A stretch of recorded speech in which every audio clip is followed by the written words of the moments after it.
Welcome and thank you so much for joining me here today. My name is Heather Lloyd Martin and I am the CEO of SuccessWorks SEO Copywriting. Today's question comes from the Facebook SEO group, which is how do you market a local business when you don't have any money? And this is tricky because ideally, if you are launching a new local business, then you have a marketing budget, even a small marketing budget to work with. At the same time, I have worked with companies that have literally spent everything they have just getting their business up and running, and then they start scrambling trying to figure out how to get the word out. So if this is you, here's some things to do. Know that this is possible. You can definitely market your business online without a budget, but very short term and under certain conditions. First off, if you are the owner, that means that you have the time to educate yourself on online marketing. And that means that you are going to be spending a number of hours reading books, going through blog posts, going online.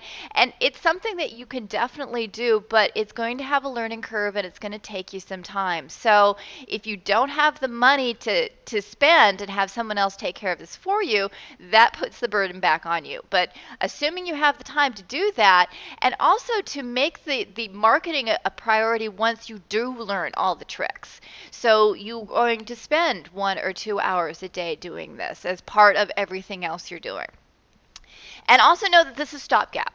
Ideally what you want to have is an actual website. If you're thinking about your own web searching behavior online, a lot of times even if you find a link from Twitter or from Yelp, you're going back to the company website to learn more about it. I figure that your customers are going to be the same way. So you can do what you can do now, but know that you'll need a website later. So here's the first idea, which is a great one, is Twitter. Now, I live in Portland, Oregon, and in Portland, we have a number of food carts. And what they'll do is they will say, I'm going to be on the corner of X and Y. They'll put that out on Twitter, and that's how they tell their customers where they're going to be on any certain day. It's actually a very cool idea.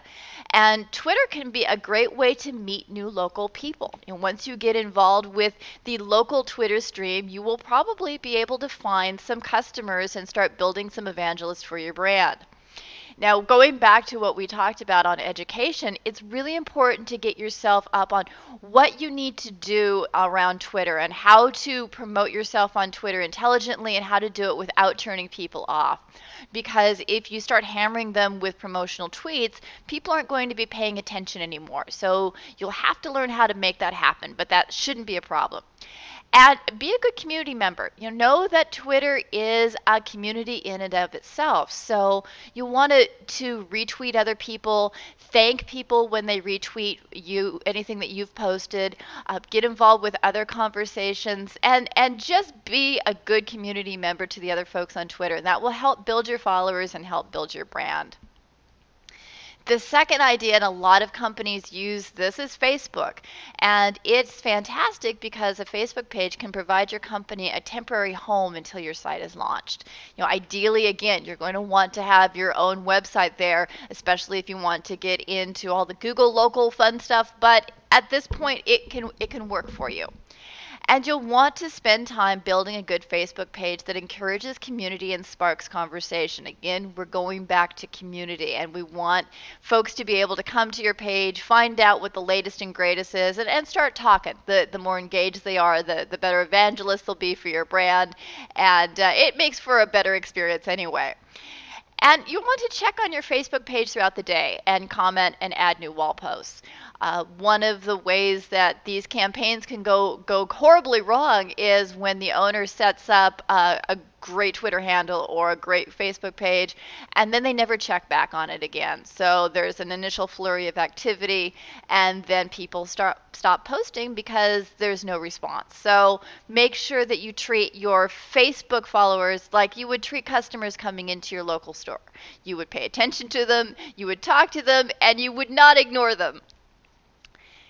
And the third idea, is local publications. People forget that not everything has to be online. And so even though I'm talking about marketing your business online, local publications provided an avenue to that, because sometimes even a print publication will have an online component.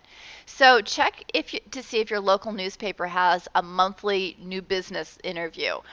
Business journals will have this as well. A lot of times, again, these will be published online. So that's another way that you can drive traffic, as well as get to know some of the local news folks who might be able to contact you in case they need a quote later.